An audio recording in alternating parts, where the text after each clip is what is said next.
কলকাতায় এমপি আনোয়ারের মরদেহ উদ্ধার, পরিকল্পিত হত্যাকাণ্ড বলেন স্বরাষ্ট্রমন্ত্রী। আটক ৩, শেরেবাংলা নগর থানায় পরিবারের মামলা। গণহত্যার সহযোগীদের নিষেধাজ্ঞা নিয়ে মাথা ব্যথা নেই মন্তব্য ওবায়দুল কাদেরের। সরকারের কারণে নিষেধাজ্ঞা বললেন ফখরুল। নরসিংদীর রায়পুরায় প্রতিপক্ষের হামলায় উপজেলা ভাইস চেয়ারম্যান প্রার্থী নিহত, এলাকা জুড়ে উত্তেজনা। এবং নিহত প্রেসিডেন্ট রাইসির প্রতি ইরানের সর্বোচ্চ ধর্মীয় নেতা খামেনির শ্রদ্ধা। তেহরানের জানাজায় লাখো মানুষের ঢল, কাল দাফন।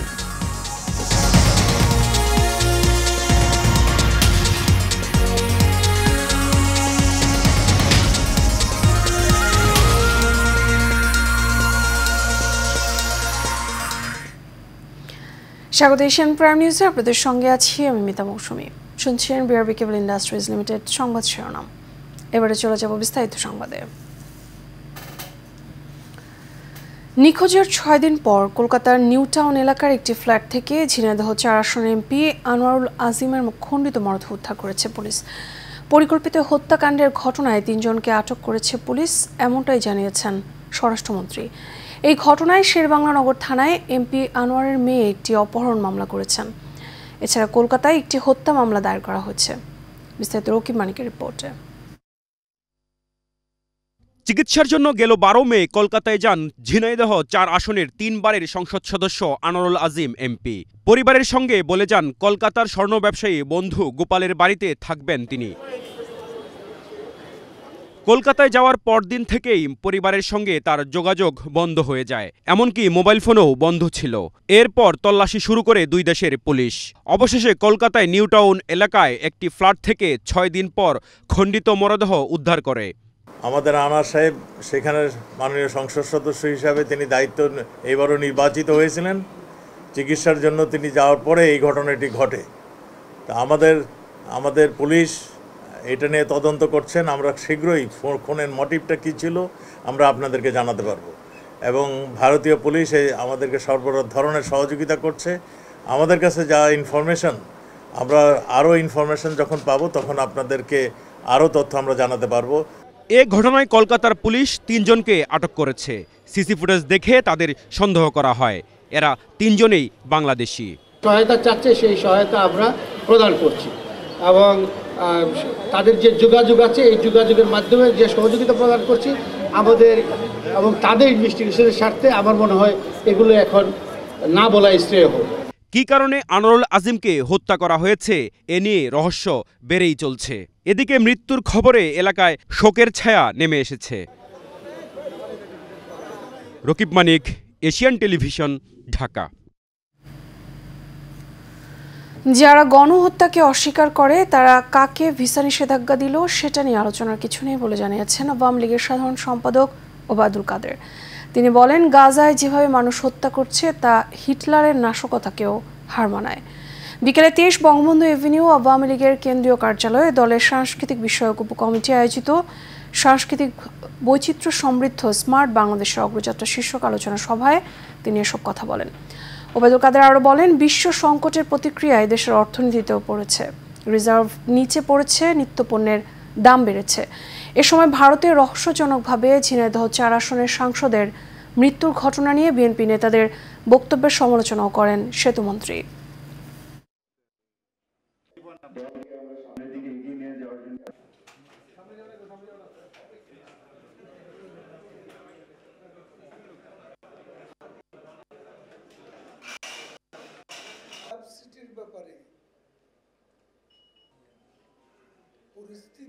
যারা গণহত্যাকে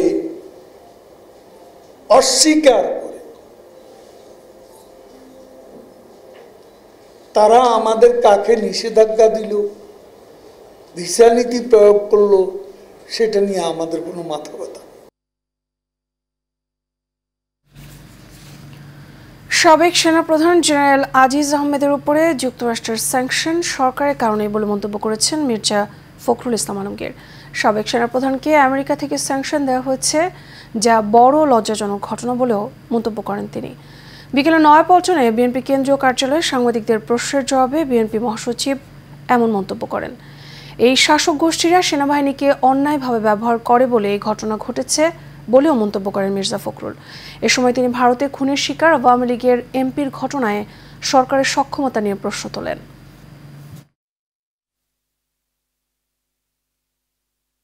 তাদের ক্ষমতায় থাকাটাকে চূড়ান্ত করবার লক্ষ্যে তারা এই বাহিনীগুলোকে এইভাবে ব্যবহার করে।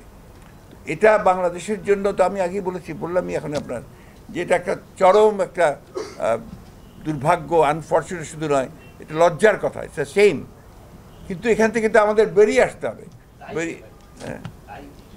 কি দায়ী তো সরকার, সেটা তো বললামই। আমি আগেই বলেছি যে এটার জন্য দায়ী সম্পূর্ণভাবে এই শাসক গোষ্ঠী সরকার, তারাই তাদেরকে কাজে ব্যবহার করেছে। সেই জন্যই আপনারা এদেরকে সরিয়ে দেওয়া ছাড়া, জনগণের সরকার প্রতিষ্ঠা ছাড়া কোনো বিকল্প নেই। রাষ্ট্রপতি মোহাম্মদ শাহাবুদ্দিন দেশ এবং জনগণের কল্যাণে কাজ করার জন্য বৌদ্ধ সম্প্রদায়ের প্রতিনিধিদের প্রতি আহ্বান জানিয়েছেন। আজ বিকেলে বঙ্গভবনে বৌদ্ধ ধর্মাবলম্বীদের শুভ বৌদ্ধ পূর্ণিমা 2024 উপলক্ষে আয়োজিত এক সংবর্ধনা অনুষ্ঠানের শুভেচ্ছা বক্তব্যে বৌদ্ধ সম্প্রদায়ের নেতাদের উদ্দেশ্যে রাষ্ট্রপ্রধান একথা বলেন। বাংলাদেশের মাটি এবং মানুষের সাথে মিশে আছে হাজার বছরের বৌদ্ধ ঐতিহ্য উল্লেখ করে রাষ্ট্রপতি বিশ্বের সকল বৌদ্ধ ধর্মাবলম্বীদেরকে মৈত্রীময় শুভেচ্ছা এবং অভিনন্দন জানান। রাষ্ট্রপতি বলেন, মহামতি বুদ্ধ স্থান কাল পাত্রের ঊর্ধ্বে উঠে পৃথিবীর সকল জীবের কল্যাণ এবং সুখ কামনা করেছেন। বৌদ্ধ নেতাদের উদ্দেশ্যে তিনি বলেন, জাতির পিতা বঙ্গবন্ধু শেখ মুজিবুর রহমানের স্বপ্নের সুখী, সমৃদ্ধ এবং শান্তিময় বাংলাদেশ করতে সবাই বুদ্ধের সুমহান শিক্ষা এবং আদর্শকে সবার মাঝে ছড়িয়ে দিতে হবে। শুভ বুদ্ধ পূর্ণিমা উপলক্ষে আমি বাংলাদেশ সহ বিশ্বের সকল বৌদ্ধ ধর্মাবলম্বীকে জানাই মৈত্রীময় শুভেচ্ছা ও অভিনন্দন। এদেশে যা কিছু সাফল্য অর্জন তা সকলের, ধর্ম, বর্ণ, গোত্র, নৃতাত্ত্বিক পরিচয় নির্বিশেষে আমরা এদেশের নাগরিক। আসুন সৎ সুন্দর জীবন যাপনে উদ্বুদ্ধ হই, ভালো কাজে অন্যকে অনুপ্রাণিত করি এবং ভালো কাজের মাধ্যমে নিজেদেরকে দেশের যোগ্য নাগরিক হিসেবে গড়ে তুলি। আজ বুদ্ধ পূর্ণিমা, বৌদ্ধ ধর্মাবলম্বীদের সবচেয়ে বড় ধর্মীয় উৎসব। এ উপলক্ষে রাজধানী সহ দেশ জুড়ে বৌদ্ধ বিহারগুলোতে বুদ্ধ পূজা, প্রদীপ প্রজ্বলন, শান্তি শোভাযাত্রা, ধর্মীয় আলোচনা সভা, প্রভাত ফেরি, সমবেত প্রার্থনা, আলোচনা সভা, ধ্যান এবং বৌদ্ধ পূজা অনুষ্ঠিত হচ্ছে। আবির হোসেনের ক্যামেরায় এইচএমইতু রিপোর্টে থাকছে বিস্তারিত। মহামতি গৌতম বুদ্ধের শুভ জন্ম, বোধিজ্ঞান ও মহাপরিনির্বাণ লাভ, এই তিন স্মৃতি বিজড়িত বৈশাখী পূর্ণিমা বিশ্বের বৌদ্ধ সম্প্রদায়ের কাছে বুদ্ধ পূর্ণিমা নামে পরিচিত।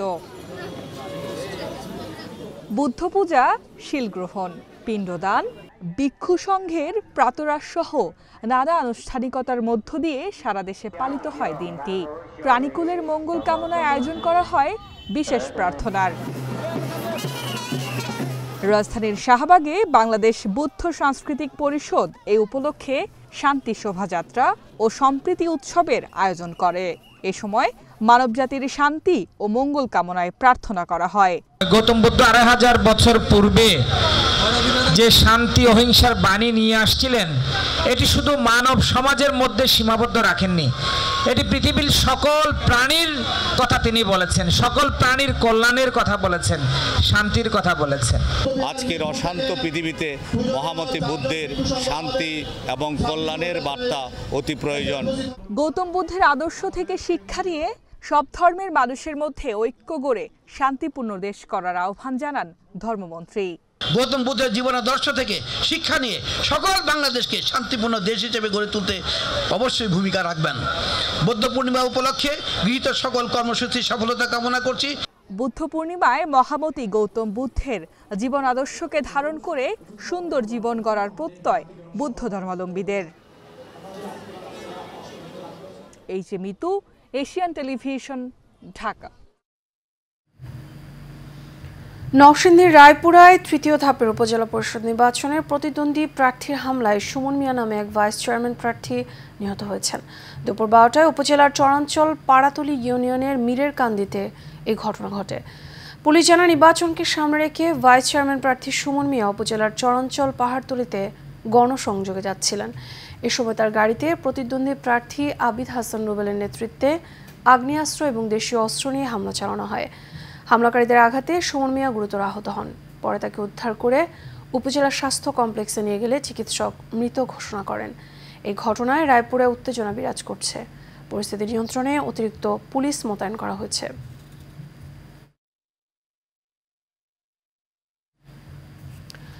এবারে দেশের বাইরের খবর। ইরানের সদ্য প্রয়াত প্রেসিডেন্ট ইব্রাহিম রাইসি এবং তার সফর সঙ্গীদের আরেকটি জানাজা তেহরান বিশ্ববিদ্যালয়ে অনুষ্ঠিত হয়েছে। হেলিকপ্টার বিধ্বস্ত হয়ে নিহত ইরানের প্রেসিডেন্ট ইব্রাহিম রাইসি এবং তার সফর সঙ্গীদের জানাজায় ইমামতি করেন দেশটির সর্বোচ্চ ধর্মীয় নেতা আয়াতুল্লাহ আলী খামেনি। শেষবারের মতো প্রিয় নেতার জানাজায় অংশ নিতে ঢল নামে লাখো মানুষের। কফিনবন্দি প্রেসিডেন্ট ইব্রাহিম রাইসি, পররাষ্ট্রমন্ত্রী এবং শীর্ষ ব্যক্তিত্বদের শেষবার দেখে কান্নায় ভেঙে পড়েন তেহরানবাসী। এর আগে স্থানীয় সময় মঙ্গলবার উত্তর পশ্চিম ইরানের তাবরিজে এবং ইরানের পবিত্র শহর কোমে তাদের জানাজায় অংশগ্রহণ করেন লাখো মানুষ। আগামীকাল রাইসির জন্মভূমি মাসদাদে তার মরদেহ দাফন করা হবে।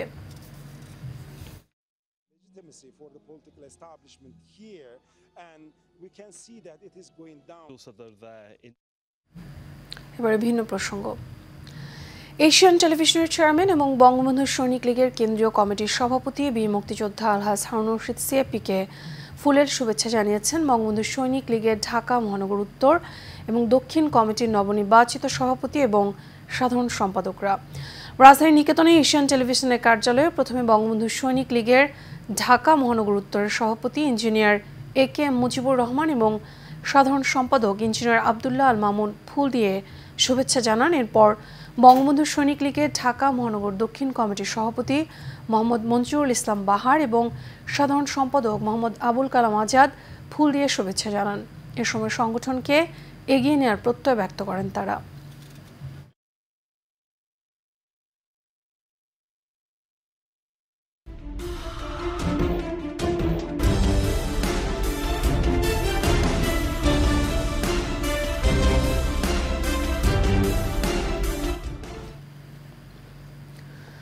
রোগীদের সাথে অসদাচরণ রয়েছে, গর্ভবতী নারীদের মারধর সহ নানা অভিযোগ। বলছি পটুয়াখালীর কলাপাড়ার মহিপুর ইউনিয়ন উপস্বাস্থ্য কেন্দ্রের পরিবার পরিকল্পনা পরিদর্শিকা নূরজাহান বেগমের কথা।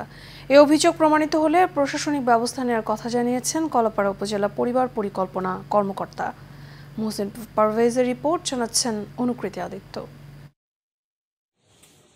দীর্ঘ প্রায় ২৮ বছর ধরে একই স্থানে থেকে বীরদর্পের রোগীদের অপদস্থ সহ ভুল চিকিৎসা দিয়ে আসছেন তিনি। তার কাছে চিকিৎসা নিতে গিয়ে মৃত্যু হয়েছে বেশ কয়েকজন নারী ও নবজাতকের। তিনি পটুয়াখালীর মহিপুর ইউনিয়নের উপস্বাস্থ্য কেন্দ্রের পরিবার পরিকল্পনা পরিদর্শিকা নূরজাহান বেগম। দীর্ঘদিন ধরে পরিবার পরিকল্পনার পরিদর্শিকার দুর্ব্যবহার আর ভুল চিকিৎসায় ক্ষুব্ধ স্থানীয়রা। আমার বাচ্চা 5 মিনিট আগেও আমার ডেলিভারি নড়াচড়া করছে, কিন্তু ডেলিভারি হওয়ার পর বাচ্চা মারা কইছে নর্মালি হইবে, বাচ্চাও সুস্থ হইবে আর আমিও সুস্থ থাকবো, এটাই কইছে। ও ব্যথা উড়ানোর পর অনেক দাহ করছে, তাই হে আমার লাইফ দিয়েছে, ঘুষে হয়েছে। ডেলিভারি হওয়ার পর একটা মেডিসিন দিয়েছে আর কি সাদা, এই মেডিসিনটা দেওয়ার পর যেকালে হওয়ার পরও আমার বুয়ের উপরে থুইছে, সেকালেও আমার বাচ্চারই শ্বাস চলে। যদিও এসব অভিযোগ অস্বীকার করেন অভিযুক্ত পরিবার পরিকল্পনা পরিদর্শিকা নূরজাহান। ডেলিভারি করতে গেলে একটা বাচ্চা মায়ের পেট থেকে মৃত্যু আসতেই পারে। আমার চাকরি জীবনে আমি কোনো রোগীর কাছে কন্ট্যাক্ট করে রোগী ধরি নাই, এরকম কোনো ইতিহাস আমার নাই। আমার বিরুদ্ধে যেসব কথাগুলো উঠছে ফেসবুকে ডেলিভারি নিয়ে, সম্পূর্ণ মিথ্যা এবং ষড়যন্ত্র। অভিযোগ প্রমাণিত হলে প্রশাসনিক ব্যবস্থা নেওয়ার কথা জানিয়েছে কলাপাড়া উপজেলা পরিবার পরিকল্পনা কর্মকর্তা। আমি তাকে প্রাথমিকভাবে সতর্ক করছি এবং ঊর্ধ্বতন কর্তৃপক্ষকে জানানো হয়েছে। লিখিত অভিযোগ পেলে আমরা তদন্ত সাপেক্ষে তার বিরুদ্ধে অবশ্যই বিভাগীয় ব্যবস্থা গ্রহণ করা হবে। দ্রুত তার অপসারণ সহ প্রসূতি ও নারীদের স্বাস্থ্যসেবা নিশ্চিতে কার্যকর পদক্ষেপের দাবি স্থানীয়দের। Anukriti Aditya, Asian television.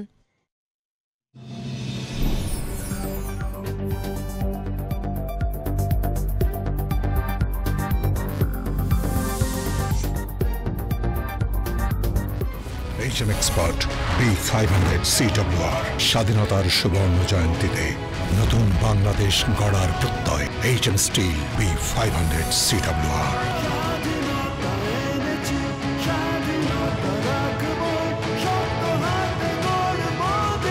HM Steel। চট্টগ্রামে বৌদ্ধ পূর্ণিমা উপলক্ষে বৌদ্ধ পূজা ভিক্ষু সংঘকে পিদান করার পাশাপাশি পঞ্চশীল, অষ্টশীল, সূত্রপাঠ, সূত্র শ্রবণ অনুষ্ঠান সম্পন্ন হয়েছে। মহানগরীর নন্দনকানন বিহারে দিনব্যাপী বিভিন্ন অনুষ্ঠানমালার মধ্য দিয়ে পালন করে বৌদ্ধ ধর্মাবলম্বীরা।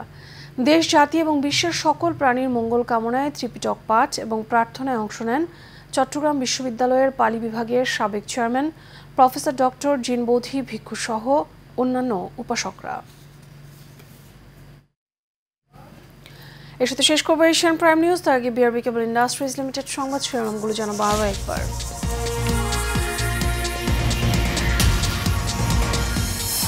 কলকাতায় এমপি আনোয়ারের মরদেহ উদ্ধার, পরিকল্পিত হত্যাকাণ্ড বললেন স্বরাষ্ট্রমন্ত্রী। আটক ৩, শেরেবাংলানগর থানায় পরিবারের মামলা।